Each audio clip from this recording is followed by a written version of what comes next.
Blood के बारे में हम लोग आज पढ़ेंगे, सब लोग डिस्कस करेंगे कि ह्यूमन ब्लड जो है एक्चुअल में क्या होता है, कितना हमारे, सबसे पहले इसमें पढ़ेंगे कि कितना जो हमारे बॉडी में प्रेजेंट होता है ह्यूमन ब्लड। तो एक्चुअल में जो हमारा बॉडी का मास है उसका 7% जो है वो हमारे बॉडी में ब्लड होता है। We can say that NCERT में आपको 5 लीटर लिखा हुआ है कि अप्रॉक्स 5 लीटर प्रेजेंट होता है, लेकिन हम लोग मानते हैं कि हमारी बॉडी में ये 5 to 6 litre present, human blood is present in our body.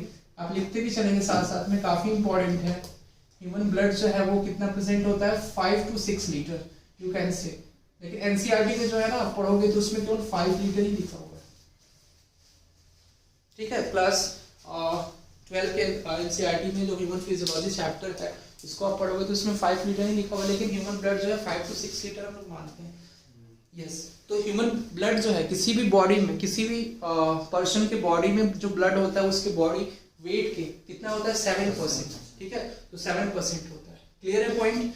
तो 5 to 6 लीटर हम लोग मानते हैं कि ह्यूमन ब्लड जो है वो प्रेजेंट है।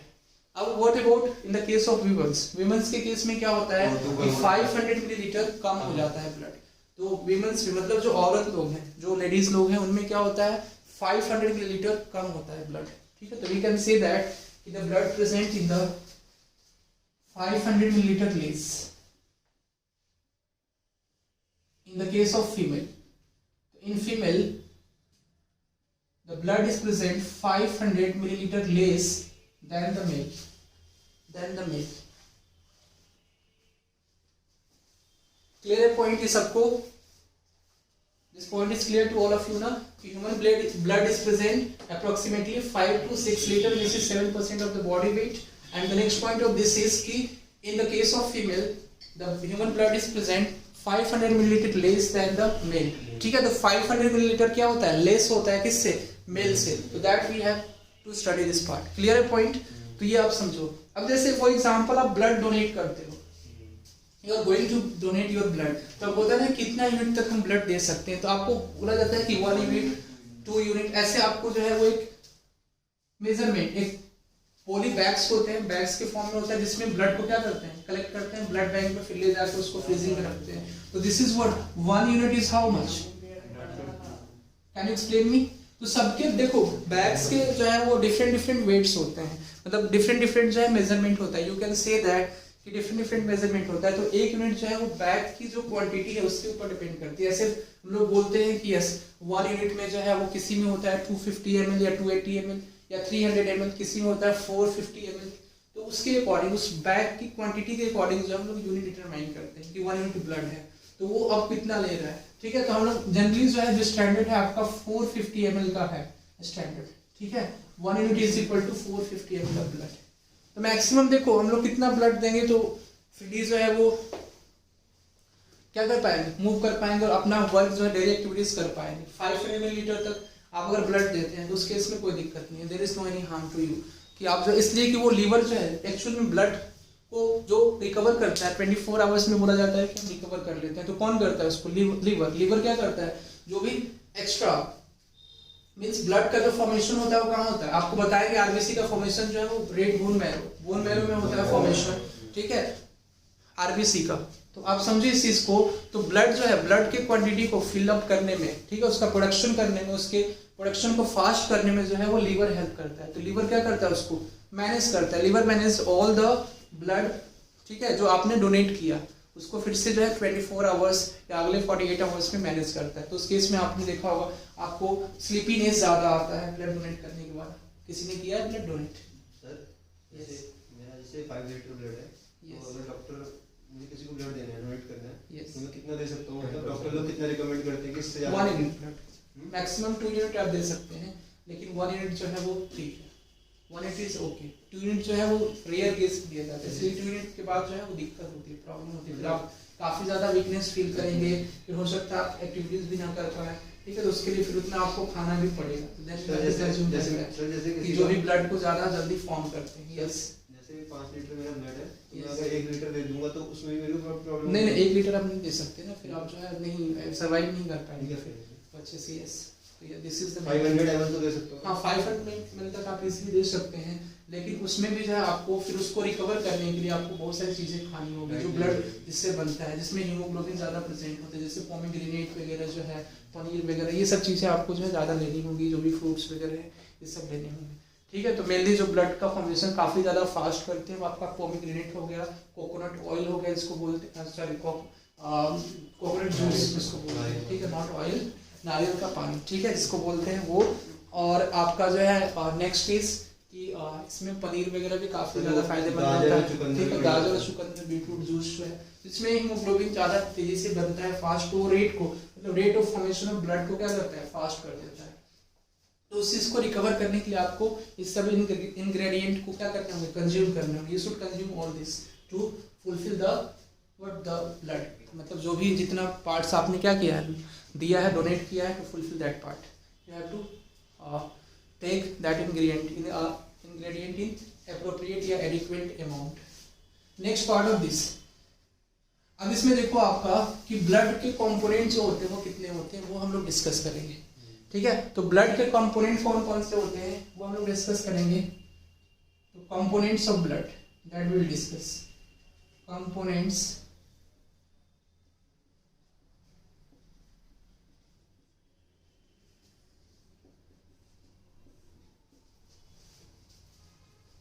there are mainly two components of blood that we need to understand here. तो दो कंपोनेंट, जैसे हम 3 कंपोनेंट भी बोलते हैं कभी कभी, जैसे ब्लड प्लेटलेट्स उसमें आ जाता है, तो हम लोग सबसे पहले बोलते हैं कि yes blood plasma, all of you are aware of this blood plasma, and next is blood corpuscles. Clear है पॉइंट सबको? तो blood plasma and blood corpuscles. Next इसके बाद आपका होता है इसमें ब्लड प्लाज्मा, ब्लड कॉर्पसलस, और एक होता है आपका ब्लड प्लेटलेट्स, लिख देते हैं हम लोग ब्लड प्लेटलेट्स। ऐसे नहीं बोलते कि 4 कंपोनेंट होते हैं, आरबीसी, डब्ल्यूबीसी, प्लेटलेट? यस, ऐसे भी आप बोल सकते हैं। वो कंपोनेंट देखो, कंपोनेंट टाइप्स ऑफ कंपोनेंट नहीं पूछेगा आपके एग्जाम में, इसलिए पता है सबको कि ब्लड कॉर्पसलस में ही आता है आपको आरबीसी और WBC. All of you know about this कि ब्लड कॉर्पसलस में क्या होता है आपका आरबीसी, जिसको बोलते हैं red blood cells, and this is WBC. WBC को बोलते हैं हम लोग व्हाइट ब्लड सेल्स। सबको पता है? सब लोग लिखेंगे इसको। तो red blood cells is RBC and WBC is white blood cells. Clear है पॉइंट? ब्लड प्लाज्मा, अब देखो ब्लड प्लाज्मा, ब्लड कॉर्पसलस की बात करें तो ब्लड प्लाज्मा कितना होता है 60%, पूरे ब्लड का 60% जो पार्ट होता है तो आपका ब्लड प्लाज्मा होता है, 40% होता है आपका ब्लड कॉर्पसलस। आप कहोगे सर ब्लड प्लेटलेट्स कहाँ होता है? ब्लड प्लेटलेट्स इसी में प्रेजेंट होता है, ठीक है, ब्लड प्लाज्मा में ही प्रेजेंट होता है, ठीक है, मतलब इसी में, ये इसी का पार्ट ही, मतलब पूरे चीजें ब्लड में ही प्रेजेंट होता है, लेकिन 60 और 40 का रेशियो होता है। सर इसमें रेशियो में मतलब कंफ्यूजन है, मेरे एग्जाम में आया था ना, तो उसमें प्लाज्मा का परसेंटेज पूछा था कि कितना होता है ब्लड में। हाँ, तो 60%, उसमें 55% था लास्ट क्वेश्चन। तो ऐसा भी होता है क्या अलग अलग बुक्स में, मतलब सर अलग अलग होता है? हाँ, अलग अलग बुक्स में अलग अलग हो सकते हैं, ये वैरी करता है। ये आप लिख सकते हो 55 to 60%, ये कभी कभी जो है लिखा होता है, इसलिए ना कि ये इसको कंबाइन करने के लिए, ब्लड प्लेटलेट्स को कंबाइन करने के चक्कर में ये बोलते हैं ऐसा। यू कैन से दैट कि 5% ये हो जाएगा ब्लड प्लेटलेट्स, तो ये, लेकिन एक्चुअल में 60% ही मान के चलते हैं, ठीक है, 55 to 60। तो आपको एक रेंज दिया होगा, या तो 60% दिया होगा या 40% ऐसे दिया होगा कुछ, या जो है आपको दिया होगा 30% ऐसे, मतलब काफी ज्यादा डिफरेंस होगा। मैक्सिमम परसेंटेज 55 ही दे रखा था। 55 ऑप्शन में क्या क्या थे? मतलब और जो परसेंटेज थे ना 55 से बिलो ही थे। हाँ, तो 55 से बिलो होंगे तो वाला नहीं होगा, सबसे ज्यादा क्या है 55%, तो वही आपका करेक्ट आंसर होगा। ठीक है सर, जैसे बाय चांस ऐसा पेपर बना दियो 55 भी दे दिया, उसने 57 भी दे दिया, तो नहीं ऐसे नहीं हो सकता है। फिर तो अगर आपको 55 और 57 दे दिया तो फिर तो आप लेके बैठो, उसको चेक करो कितना है क्या है, तो वो we can not decide that ना।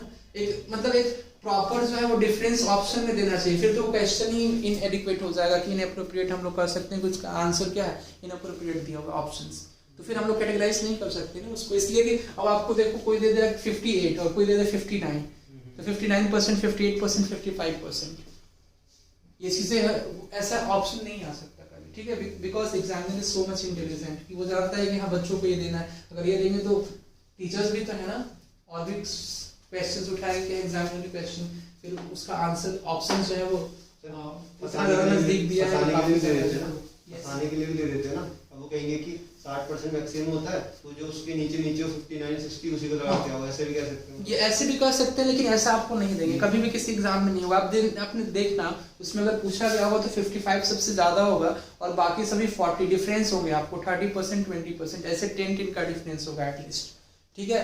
एकदम बिल्कुल 1% का डिफरेंस नहीं देगा आपको ऑप्शन में, कम से कम 10% या 5% का डिफरेंस देगा।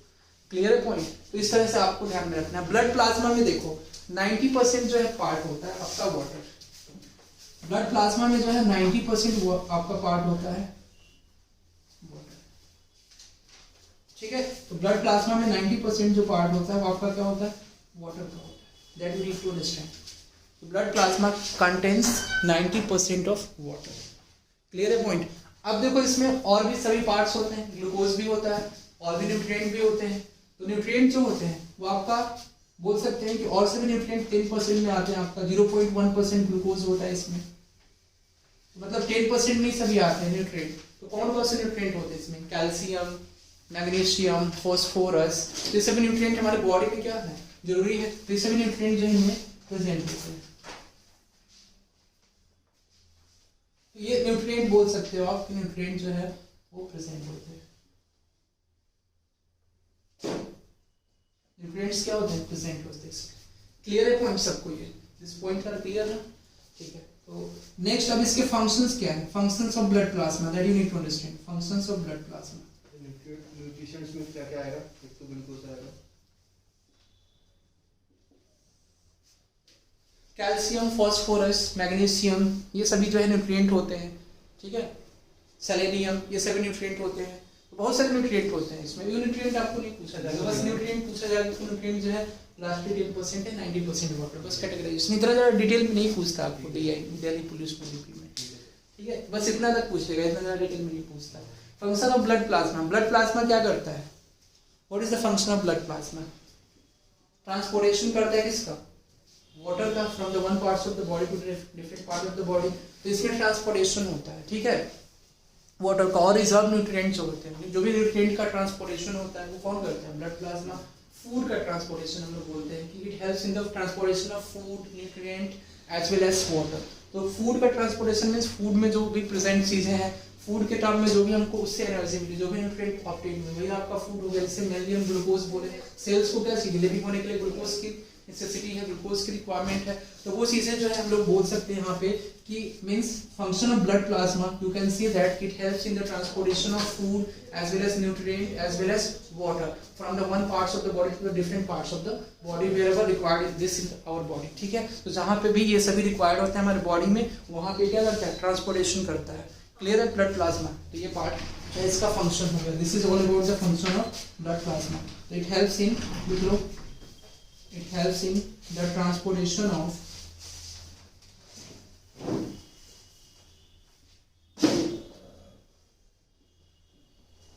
food, nutrients and water from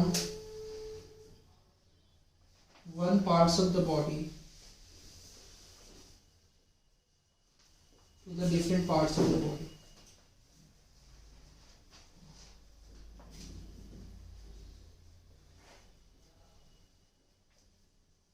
This point is clear, I think. Next part of this is RBC. RBC के बारे में अब देखो आप, RBC. So we'll discuss about RBC, red blood cells. सबसे पहले समझो रेड ब्लड सेल्स में क्या होता है, न्यूक्लियस प्रेजेंट होते हैं, पता है ना। लेकिन आरबीसी में न्यूक्लियस प्रेजेंट नहीं होता है, एक्सेप्शन इसका कैमल एंड लामा। कैमल में न्यूक्लियस होता है, लामा में जो है क्या होता है, न्यूक्लियस प्रेजेंट होता है उनके आरबीसी में। लेकिन ह्यूमन बींग्स में न्यूक्लियस प्रेजेंट नहीं होता है। तो आरबीसी में न्यूक्लियस प्रेजेंट नहीं होता है, तो न्यूक्लियस क्या होता है, अब्सेंट होता है। न्यूक्लियस जो है वो अब्सेंट होता है। क्लियर है पॉइंट?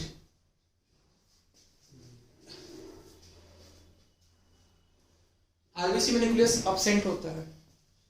किसमें होता है प्रेजेंट, किसमें प्रेजेंट होता है, कैमल और लामा। इसका एक्सेप्शन होता है, एक्सेप्शन में हो जाएगा आपका एक्सेप्शन में हो जाएगा कैमल एंड लामा में प्रेजेंट होता है, camel and llama. In the case of camel and llama we can say that nucleus is present in the RBC of this camel and llama. ये सब एनिमल्स होते हैं, यू नो. तो इसमें जो है वो आपका एक्सेप्शन है और इसमें न्यूक्लियस प्रेजेंट होता है. बट आरबीसी का जो शेप होता है, what is the shape of RBC, that we can say कैसा होता है, बायोकॉन्केव. तो you can say that biconcave shape होता है, biconcave. Concave means you know about that. Concave, concave कैसा होता है concave, can you explain me. जैसे लेंस होते हैं वैसे होता होगा ना कॉन्वेक्स कॉन्केव जैसे. कॉन्केव तो बाइकॉन्केव, बाइकॉन्केव मींस इस तरह से आपका हो गया एक, ये आपका कैसा हो गया कॉन्केव. कॉन्केव मिरर हम लोग पढ़ते हैं ना, कॉन्केव मिरर में क्या होता है, जो आउटर बल्जिंग पार्ट होता है और रिफ्लेक्टिंग सरफेस होता है, और जो इनर कर्ववर्ड सरफेस होता है, उल्टा बोलती है, इनर कर्ववर्ड सरफेस क्या होगा, रिफ्लेक्टिंग सरफेस होगा, आउटर बल्जिंग सरफेस होगा, पॉलिश सरफेस होगा. तो इस तरह का पार्ट मींस ये पॉलिश सरफेस आपका हो गया, and this is inner curved surface is the reflecting surface in the case of concave mirror. तो when we join this part, so this is known as biconcave in shape. तो biconcave in shape, तो बाइकॉन्केव हो जाता है इस तरह से shape में. क्लियर है point. So this is what in shape we can say that the shape of the RBC is biconcave in nature. This point is clear or not?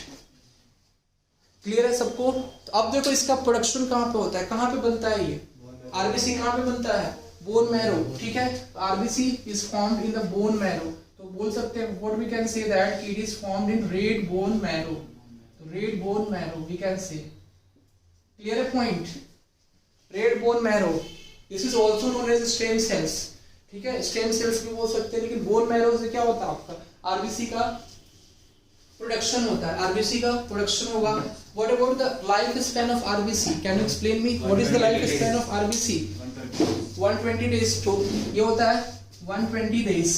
तो 100 to 120 डेज हम लोग बोलते हैं कि 100 to 120 डेज जो इसकी life span होती है. ठीक है, तो life span is of RBC is from, ठीक है, फ्रॉम 100 to 120 डेज. तो the life span of this RBC, this point is clear और नॉट. तो लाइफ स्पैन ऑफ आरबीसी समझ में आ रहा है. इसीलिए कहा जाता है कि आप ब्लड जो है वो डोनेट कर दो, अदरवाइज जो है 120 डेज बाद वैसे भी आरबीसी जो रेड ब्लड सेल्स होते हैं वो डिस्ट्रॉय हो जाते हैं. कौन डिस्ट्रॉय करता है, liver. Liver, that's why liver is known as the grave of the RBC. Therefore liver is known as grave of the RBC because liver helps in the destruction of RBC. Clear है point. उसको हम लोग बोलते हैं liver and spleen, दोनों करते हैं इसमें, liver and spleen. You know about spleen. Liver and spleen helps in the what destruction of RBC. Therefore liver and spleen is known as grave of the RBC. grave means होता है कब्र, इसीलिए हम उसको क्या बोलते हैं कि लीवर और स्प्लीन क्या है, कब्र होता है आरबीसी का. रेड ब्लड सेल्स का कब्र माना जाता है लीवर और स्प्लीन को. हम लोग बोलते हैं कि ये कब्र होता है, इसलिए कि ये आरबीसी, जितने भी आरबीसी होते हैं रेड ब्लड सेल्स, 120 डेज उनकी टाइम पूरी हो जाती है, तो उस केस में वो डिस्ट्रॉय करने स्टार्ट कर देता है कि even there is no any RBC which is left that have not been destroyed, कि वो जो है डिस्ट्रॉयड अभी तक नहीं हुआ है. तो वो कौन चेक करता है, लीवर आइडेंटिफाई करता है. क्लियर है point. This point is clear to all of you और नॉट. क्लियर है ना सर. दोनों को ही बोलते हैं ग्रेव. तो लिवर को बोलते हैं mainly grave of the RBC. ठीक है, तो liver is known as the grave of the RBC. Spleen भी उसको हेल्प करता है, इसलिए कि देखो if RBC does not destroy ना, in that case a cancerous cell should be generated. Cancer cell जब जनरेट होंगे तो हमारे बॉडी को क्या करेंगे, हार्म करने लगेंगे. तो इसलिए ऑर्गन भी हमारे बॉडी में प्रेजेंट होता है जो क्या करता है, इसलिए कि यू नो दैट कि every day in our body cancer cells will be generated and every day this is being dead by the organ. कि वो जो है वो ऑर्गन या मतलब किसी जो है ऑर्गन के द्वारा जो है उसको क्या किया जाता है, ऑर्गन क्या करता है, उसको आइडेंटिफाई करते हैं कि yes this is the abnormal growth of the cell. What is the cancerous cells, abnormal growth. Tumour जिसको बोलते हैं, tumour is what, abnormal growth of the cells. तो सेल्स का जो एब्नॉर्मल ग्रोथ हो जाता है, तो जो सेल्स क्या हमारे कोई काम के नहीं, उसको क्या करता है हमारा ऑर्गन आइडेंटिफाई करता है, लीवर, उसको डिस्ट्रॉय कर देता है. That's why it has destroying that part, that cells. जो हमारा इम्यून सिस्टम है, लिम्फोसाइट्स, आपको पता है लिम्फोसाइट्स हमारे इम्यून सिस्टम को बूस्ट करता है. क्लियर है पार्ट. ये सब हम आपको डिस्कस करेंगे, लिम्फोसाइट्स के बारे में डिस्कस करेंगे. तो 100 to 120 डेज इसकी क्या होती है, लाइफ स्पैन होती है, और liver is known as the grave of the RBC. सबको ये क्लियर है. Haemoglobin, why the colour of RBC is red, What is the main reason? Due to the presence of hemoglobin. You know that hemoglobin. What is hemoglobin? Hemoglobin is composed of two things here. Hemo and globin. You know, hemo and globin. इसको heme बोलते हैं and this is globin. So globin is a protein. You know, globin is a type of protein. And heme is generally iron. ठीक है? And you know that hemoglobin has a higher means great affinity to carry oxygen. ठीक है? तो काफी ज्यादा जो affinity होता है इसका ऑक्सीजन को कैरी करने की. ऑक्सीजन जो है वो बहुत सारा अमाउंट में क्या करता है, डिसॉल्व करता है अपने ब्लड में. मतलब ब्लड में जो आरबीसी है उसमें ब्लड मतलब उसमें ऑक्सीजन जो है वो डिसॉल्व होता है ग्रेट अमाउंट में, काफी ज्यादा लार्ज अमाउंट में ये क्या करता है, डिसॉल्व करता है. हीमोग्लोबिन का जो कंटेंट पूछा जाता है कभी कभी कि जो है वो आपका हीमोग्लोबिन कितना परसेंट होता है एक नॉर्मल एडल्ट में, तो कितना परसेंट होना चाहिए जी? Can explain me. 17.5 जो है वो बोल सकते हैं ग्राम. ठीक है, 17.5 ये है ना पर मिलीलीटर ऑफ पर 100 मिलीलीटर ऑफ ब्लड. ठीक है, ऑफ ब्लड. तो ये आपका होता है 17.5. ठीक है, ये मिलीग्राम में होगा. Sorry 17.5 milligram. ठीक है, mg.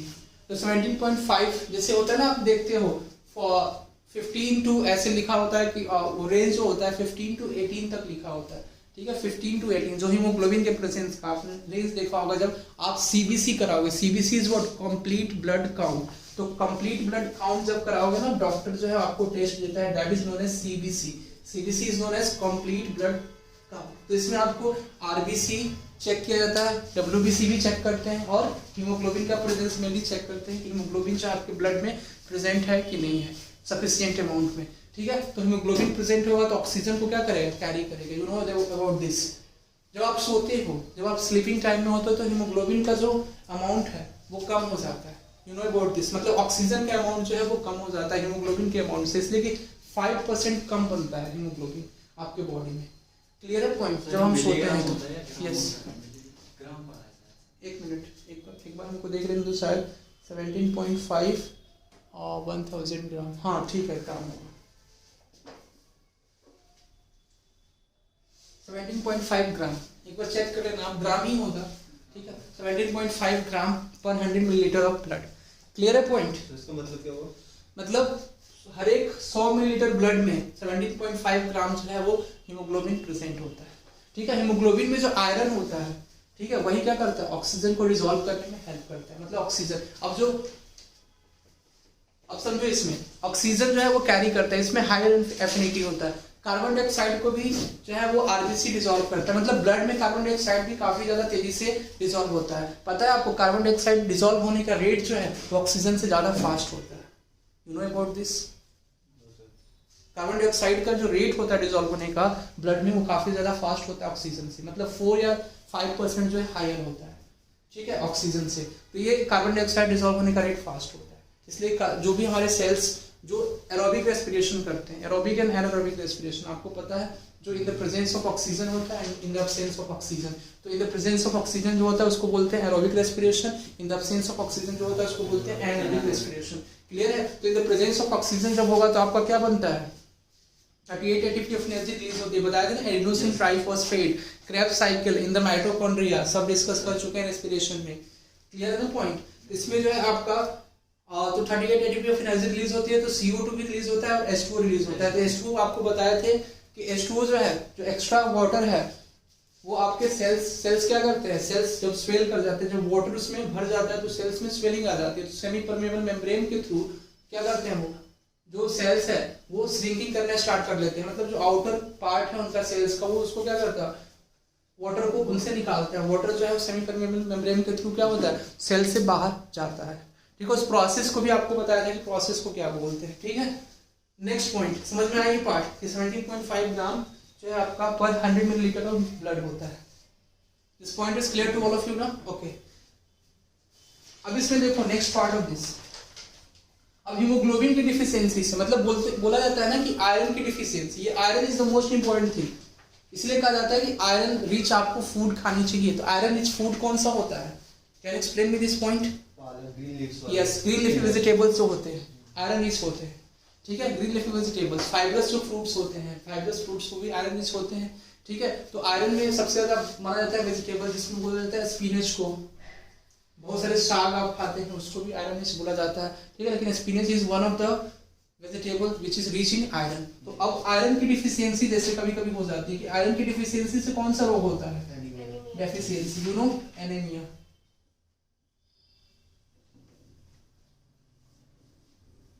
This is anaemia. Iron की डेफिशिएंसी से एनीमिया आपका डिजीज हो जाता है।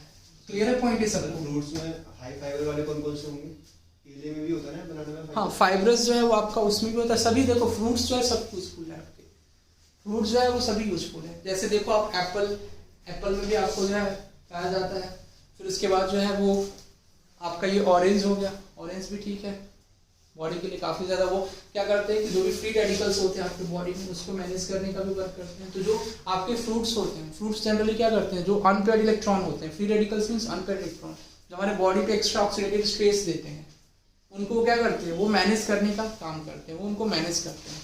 क्लियर? मैनेज कैसे करते हैं? उनको पेयर्ड बनाते हैं।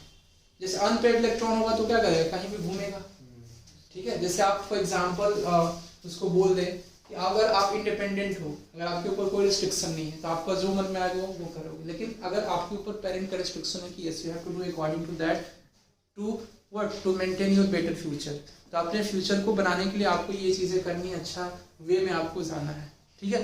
ऐसा बोला जाता है। तो एक हो गया डिपेंडेंट और एक हो गया इंडिपेंडेंट। तो अगर इंडिपेंडेंट आप होगे तो उस केस में आप कहीं भी जाओगे, रॉन्ग डायरेक्शन में भी जा सकते हो। उसी तरह से अनपेयर्ड इलेक्ट्रॉन जो होते हैं वो क्या करते हैं, हमारी बॉडी के ऊपर एक्स्ट्रा ऑक्सीडेटिव स्ट्रेस क्रिएट करते हैं, जिसकी वजह से बहुत सारे ट्यूमर्स, कैंसरस सेल जनरेट होते हैं। This is the main point. जैसे सिगरेट स्मोकिंग जो करते हैं तो उसमें भी बताया था मैं आपको पिछले क्लास में कि सिगरेट स्मोकिंग करने से एम्फाइसेमा डिजीज होता है, जिसको बोलते हैं धीरे धीरे वो एल्वोलाई। एल्वोलाई जो है लंग्स में जो प्रेजेंट होता है, मस्कुलर ब्लड वेसल्स होता है, ब्लड वेसल्स एक्चुअल में होता है पूरा एल्वोलर सैक जो होता है, बलून लाइक स्ट्रक्चर्स होते हैं उसमें, बलून की तरह बने हुए, गैस के अब्जॉर्प्शन में, मतलब जो ऑक्सीजन है उसके अब्जॉर्प्शन में हेल्प करता है, उसको ब्लड स्ट्रीम में ट्रांसफर करता है। हमारे ब्लड स्ट्रीम में क्या करता है, वो ट्रांसफर करता है। तो एल्वोलाई का फंक्शन है। तो जैसे ही जो सिगरेट स्मोकिंग करते हैं तो एल्वोलर वॉल्स होते हैं वो डैमेज होने लगते हैं और आफ्टर द टाइम वो कंप्लीटली डैमेज हो जाते हैं, धीरे धीरे वो डैमेज होते हैं। ऐसा नहीं हम बोलते हैं कोई लोग कि पीने से क्या होता है, लेकिन वो अचानक से थोड़ी कोई चीज़ होता है, अब वो धीरे धीरे होता है, डैमेज होते जाते हैं बाय द टाइम जो है अब उसकी सफिशियंसी जो है वो कम हो जाती है गैस को अब्जॉर्ब करने की, ऑक्सीजन को ब्लड स्ट्रीम में ट्रांसफर करने की जो रेट है वो कम हो जाती है धीरे धीरे। तो उससे डिजीज भी हो जाता है, एम्फाइसेमा डिजीज, धीरे धीरे लंग कैंसर भी हो जाते हैं, बहुत सारे जो है वो उससे डिजीज होते हैं, ठीक है। तो ये सब चीज़ है। तो सबसे ज़्यादा फ्री रेडिकल जो है उसमें पाए जाते हैं सिगरेट स्मोकिंग में। कार्सिनोजन होता है, पता है ना सबको, कार्सिनोजन जो फ्री रेडिकल्स को क्या करता है, जनरेट करता है। आयरन डेफिशिएंसी एनीमिया, क्लियर है सबको? ये जो नाम बताया ना आपने कार्सिनोजन, ये कार्सिनोजन ये एक सब्सटेंस होता है जो फ्री रेडिकल्स जो है वो काफी, जब ये बर्न करता है तो बहुत सारे फ्री रेडिकल्स प्रोड्यूस करता है। तो वो जो पीता है उसको भी हार्म है, जो नहीं पीता उसको उससे ज्यादा हार्म है। क्लियर है पॉइंट? ये नॉलेज के लिए है ना, एग्जाम में तो नहीं आता मतलब ऐसे। कौन कार्सिनोजन जो आपने बताया कार्सिनोजन ऐसे नहीं, एम्फाइसेमा डिजीज के बारे में आता है एग्जाम में। Emphysema disease is caused due to, ठीक है, एक्सेसिव सिगरेट स्मोकिंग, ये सब डिजीज से आते हैं क्वेश्चन। एम्फाइसेमा डिजीज जो है, ऑक्सीडेटिव स्ट्रेस जो है, ये सबसे क्वेश्चन आते हैं आपके एग्जाम में। क्लियर है पॉइंट ना? अब देखो इसमें तो it is all about the RBC. तो आरबीसी आपको समझ में आया कि कैसे जो है वो प्रोड्यूस होता है, इसका लाइफ स्पैन क्या होता है, न्यूक्लियस इसमें प्रेजेंट नहीं होता है, ठीक है। तो ये सभी चीजें हमने देखी आरबीसी में, क्लियर है। अब इसका कलर जो है रेड क्यों होता है, ये सभी भी चीज हम देखा। तो इतना आपका सफिशिएंट है, इसमें बहुत सारी चीजें हैं। आरबीसी में आप अगर डिटेल में जाओगे तो इसी को जो है हम लोग 10 दिन तक पढ़ते रह जाएंगे, but this is the sufficient part. Clear है पॉइंट? अब डिटेल का कोई जो है अंत नहीं होता, ठीक है, यू नो। जैसे हम कहते हैं कि आरबीसी का कलर हमने पढ़ा है कि हीमोग्लोबिन की वजह से होता है। हीमो माने आपने आयरन बताया, ग्लोबिन माने प्रोटीन, प्रोटीनस कंपाउंड। तो प्रोटीनस कंपाउंड होता है, एक्चुअली से प्रोटीनस कंपाउंड होता है ग्लोबिन, अच्छा कंपाउंड होता है जो प्रोटीन से बना हुआ है, मतलब प्रोटीन्स में मिक्स अप होता है, प्रोटीनस कंपाउंड होता है। यस, मेनली रीजन रेड जो कलर मिलता है ब्लड का, तो ये आयरन की वजह से होता है या फिर प्रोटीनस कंपाउंड की वजह से होता है? तो आयरन देखो, आयरन की वजह से ही होता है, मतलब दोनों मिलते जो है ना हीमोग्लोबिन की वजह से हम बोलते हैं, दोनों मिलते हैं तो रेड कलर देते हैं, लाल रेड देते हैं, दोनों के कॉम्बिनेशन से ही होता है, ठीक है, दोनों की कॉम्बिनेशन से। तो मेनली इसमें जो एसेंशियल पार्ट है ना वो आयरन ही है आपका। रेड कलर देने का जो अगर पूछा जाए इसमें डिटेल में तो आयरन ही है, ठीक है, आयरन की वजह से ही होता है। प्रोटीनस कंपाउंड वो तो आपका वही है, लेकिन आयरन का जो वो अमाउंट है, जो इसका कंपोजिशन है उसमें, ठीक है, उसके ऊपर भी डिपेंड करेगा कलर। जैसे देखा होगा आपने किसी का जो है ब्लड का कलर जो है मतलब काफ़ी ज़्यादा गाढ़ा होता है, जिससे काफ़ी ज़्यादा रेड, हीमोग्लोबिन के प्रेजेंस जितना ही ज़्यादा अच्छा होगा तो उसमें ऑक्सीजन डिजॉल्व उतना ही ज़्यादा अच्छा होगा। तो हीमोग्लोबिन के प्रेजेंस के ऊपर डिपेंड करता है। जैसे होता है ना एक किसी का ब्लड जो है थिकर, हल्का सा थिनर होता है, तो वो सब चीज़ें वो होती हैं, मतलब उसमें मैटर करती हैं। तो डिपेंड करता है amount of dissolution of haemoglobin in the blood, ठीक है, और वो कितना ज़्यादा ऑक्सीजन कैरी करे। इसलिए जितना ज़्यादा ऑक्सीजन कैरी करेगा उतना ही ज़्यादा आपका सेल्स जो है वो एक्टिव रहेंगे। क्लियर है ना पॉइंट? सेल्स को उतना ही ज़्यादा एनर्जी मिलेगी। जैसे कि हमेशा एरोबिक रेस्पिरेशन होगा तो सेल्स को हमेशा 38 एटीपी ऑफ एनर्जी मिलेगी एरोबिक रेस्पिरेशन के प्रेजेंट में। लेकिन अगर आप देखो अनएरोबिक रेस्पिरेशन हो रहा है, अगर आपको ऑक्सीजन नहीं मिल रहा है तो साइटोप्लाज्म में तो आपका होगा कि हाँ जो ग्लूकोज है वो साइटोप्लाज्म में पायरोविक एसिड या पायरोवेट में कन्वर्ट होगा, बट वो माइटोकॉन्ड्रिया में क्रेब्स साइकिल नहीं होगा, इसलिए कि वहाँ पे जो है कोई साइकिल ही नहीं होगा, ऑक्सीजन ही प्रेजेंट नहीं है, तो माइटोकॉन्ड्रिया में कोई साइकिल नहीं होगा वहाँ पे, ठीक है। तो डायरेक्टली वो लैक्टिक एसिड का फॉर्मेशन हो जाएगा, और लैक्टिक एसिड जब फॉर्म करेगा तो उसमें केवल 2 एटीपी ऑफ एनर्जी रिलीज होगी, 2 एटीपी ऑफ एनर्जी। तो देखो कहाँ 38 एटीपी ऑफ एनर्जी रिलीज हो रही थी, यहाँ पे कहाँ 2 एटीपी ऑफ एनर्जी रिलीज हो रही है। क्लियर है पॉइंट? और लैक्टिक एसिड का फॉर्मेशन होता है तो उससे आपको क्रैम्प्स होता है, क्रैम्प्स। आप देखते हो कभी कभी जो है वो दौड़ते हैं, जब आप रनिंग करते हैं तो उस केस में आपको ज़्यादा ऑक्सीजन की जरूरत होती है, ठीक है, फोर्स आप एक्स्ट्रा फोर्स एफर्ट अप्लाई करते हैं ना, this is the main case. Yes sir, यानी कि हमें वो डाइट लेनी चाहिए जिससे मतलब ब्लड ज़्यादा बने बॉडी में, मतलब ऐसी ही मतलब नहीं, ऐसा नहीं, ब्लड ज़्यादा नो ब्लड ज़्यादा नहीं, मतलब हर एक चीज़ की एक सफिशिएंसी होनी चाहिए, सफिशिएंट अमाउंट में। आई वांट टू से कोई चीज़ एक्सेस भी क्या है, हार्मफुल है। अगर बहुत ज़्यादा आयरन भी आपके बॉडी में हो जाएगा तो भी आपके लिए हार्मफुल है। क्लियर है पॉइंट? ऐसा नहीं है कि बहुत ज़्यादा आपके बॉडी में जो है वो आयरन हो गया तो उसकी वजह से जो है बहुत ज़्यादा ऑक्सीजन हो गया, तो एक्स्ट्रा नहीं, जितना ज़रूरत है। आई एम सेइंग दैट जितने आपके बॉडी को नीड है according to that it will be proper, इसलिए कि सबकी बॉडी की रिक्वायरमेंट क्या है, डिफरेंट है, अकॉर्डिंग टू दैट वो प्रॉपर अमाउंट में होना चाहिए, ठीक है, ये चीज़ है। ये नहीं कि कोई बहुत ज़्यादा ले लेगा कि हाँ हम हीमोग्लोबिन हमें बढ़ाना है, खूब जो है स्पिनच खा लो, तो केवल आप स्पिनच खाओगे तो भी आपके लिए हार्मफुल है। फिर आपके जो प्रोटीन वगैरह जो है उसकी भी तो जरूरत है ना, बॉडी को तो हर एक varieties, each and every varieties of what nutrients की जरूरत है। तो आप केवल एक न्यूट्रिएंट हमेशा जो है नहीं ले सकते, तो दूसरे न्यूट्रिएंट की क्या हो जाएगी, डिफिशियंसी हो जाएगी इन दैट केस। क्लियर है पॉइंट? WBC इसको बोलते हैं व्हाइट ब्लड सेल्स।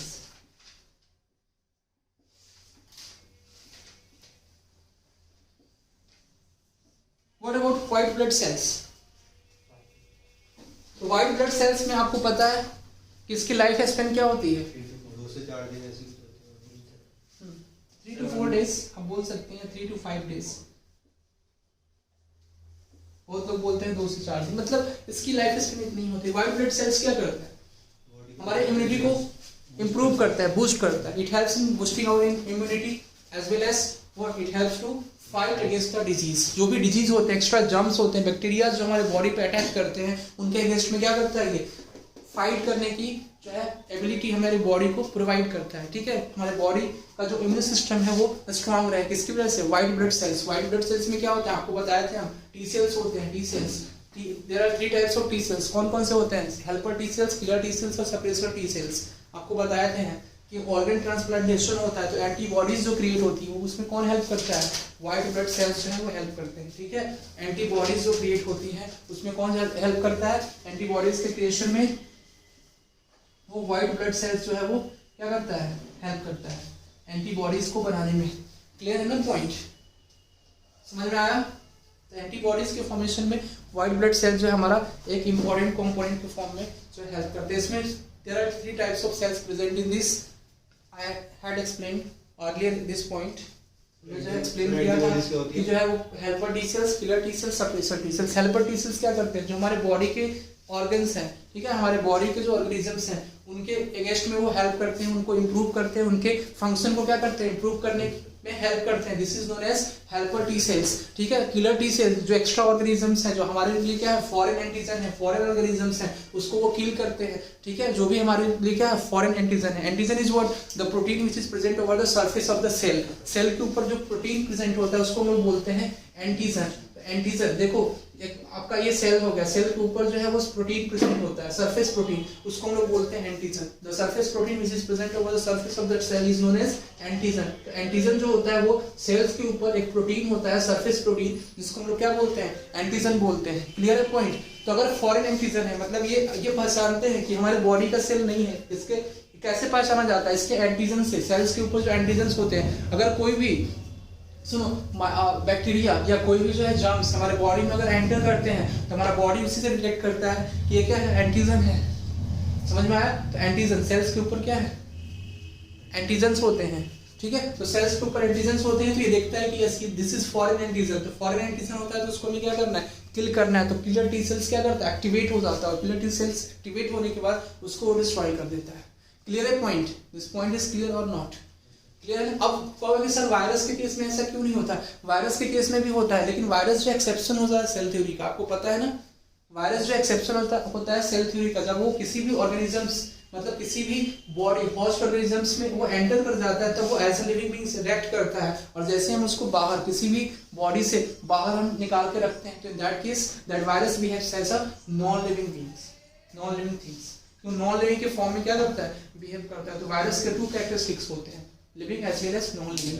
तो जब लिविंग की तरह बिहेव कब करता है, जब किसी बॉडी में एंटर कर जाता है, और जब वो बॉडी से बाहर आ जाता है तो नॉन लिविंग की थिंग। इसीलिए वायरस के जो भी डिजीज होते हैं, वायरल डिजीज, वो काफी ज्यादा डेंजरस होते हैं और उनका जल्दी इलाज नहीं होता।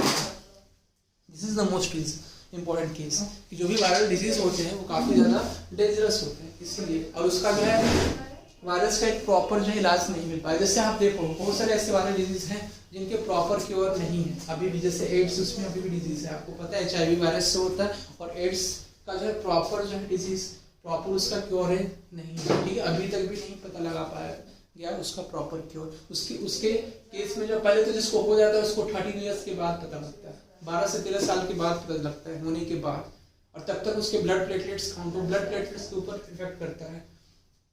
ब्लड प्लेटलेट्स काउंट क्या करता है, कम करता है। पता है ब्लड प्लेटलेट्स क्या करते हैं, उसके क्या क्या फंक्शंस होते हैं हमारे बॉडी में। क्लियर है पार्ट। तो ये चीजें हैं। तो अब उस केस में 200 जो है ब्लड प्लेटलेट्स बचते हैं, ठीक है, आपके बॉडी में, मतलब काफी ज्यादा कम होने लगते हैं। वायरस क्या करता है, आपके DNA को ही वायरल कर देता है, वायरल DNA बना देता है। तो आपका इम्यून सिस्टम जो है अब उस वायरस के DNA को रिस्पॉन्स करने लगता है। समझ में आ रहा है आपको क्या हो जाता है।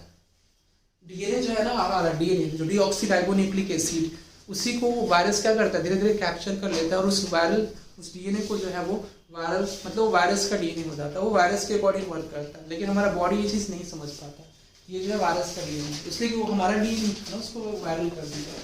तो उसके केस में हमारा बॉडी लगातार कॉन्टिन्यूसली उसको रिस्पॉन्ड करते जाता है, उस वायरल DNA को उसको रिस्पॉन्ड करते जाता है। तो उसके after long period of time क्या करता है, वो धीरे धीरे वायरस जो हमारे पूरे होल बॉडी में जो अपना प्रेजेंस संभाल लेता है, और लास्ट में इंसान को मार देता है, डेथ हो जाती है। उसके केस में ART देते हैं, एंटी रेट्रोवायरल थेरेपी। उस थेरेपी से इनिशियल स्टेज में हो सकता है कुछ, लेकिन लास्ट स्टेज में कुछ नहीं होता, ठीक है। तो देखते हैं आगे। एंटीबॉडीज समझ में आया सबको।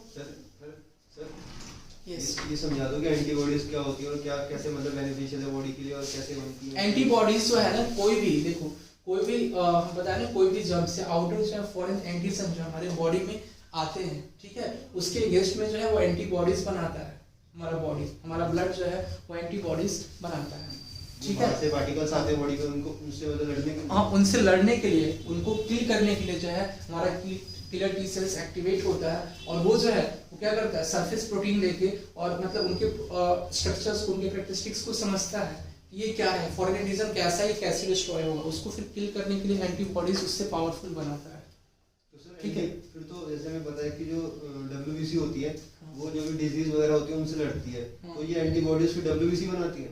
एंटीबॉडीज WBC नहीं बनाती, इसमें सेल्स होते हैं, ठीक है, इसमें भी सेल्स होते हैं, स्पेशलाइज्ड सेल्स होते हैं, बहुत सारे सेल्स, बहुत ही माइक्रोबायोलॉजी के फॉर्म में आप पढ़ेंगे, बहुत सारे सेल्स होते हैं। जैसे किलर टी सेल्स आपको पता है ना, इसमें भी 3 तरह के कैरेक्टराइज्ड स्पेशलाइज्ड सेल होते हैं, जिसमें बताए थे टी सेल्स, इसको बोलते हैं टी सेल्स, इसको बोलते हैं helper T cells, killer T cells और सप्रेसर टी सेल्स, वो उसमें प्रेजेंट होते हैं।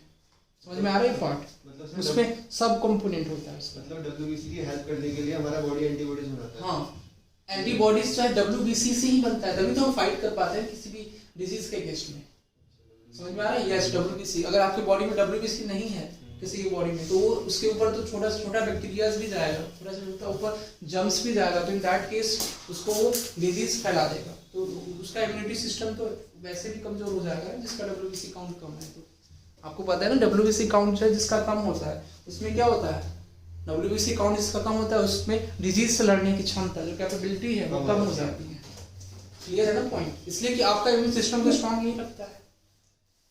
क्लियर है? तो ये सब जो है हम लोग डिस्कस करेंगे फिर WBC के बारे में डिटेल में, ब्लड प्लेटलेट्स, उसके बाद ब्लड ग्रुप हम लोग पढ़े थे पिछले क्लास में, आपको बताया भी थे ब्लड ग्रुप के बारे में कि 4 ब्लड ग्रुप होती हैं, ये सब डिस्कस करेंगे। थोड़ा सा फास्ट, आज थोड़ा सा स्लो हुआ, ठीक है, नेक्स्ट क्लास में और ज़्यादा थोड़ा सा फास्ट बढ़ेंगे, ठीक है। तो उसमें जो है 4 ब्लड ग्रुप के बारे में बताएंगे, RH फैक्टर के बारे में बताएंगे, इसके बाद ब्लड, उसके बाद सर्कुलेटरी सिस्टम में हार्ट वगैरह के बारे में बताएंगे। इनके नाम भी आते हैं एग्जाम में, RBC को एरिथ्रोसाइट बोलते हैं, हाँ, ये सब WBC को ल्यूकेमाइड बोलते हैं, ये सब बताएंगे अभी आपको।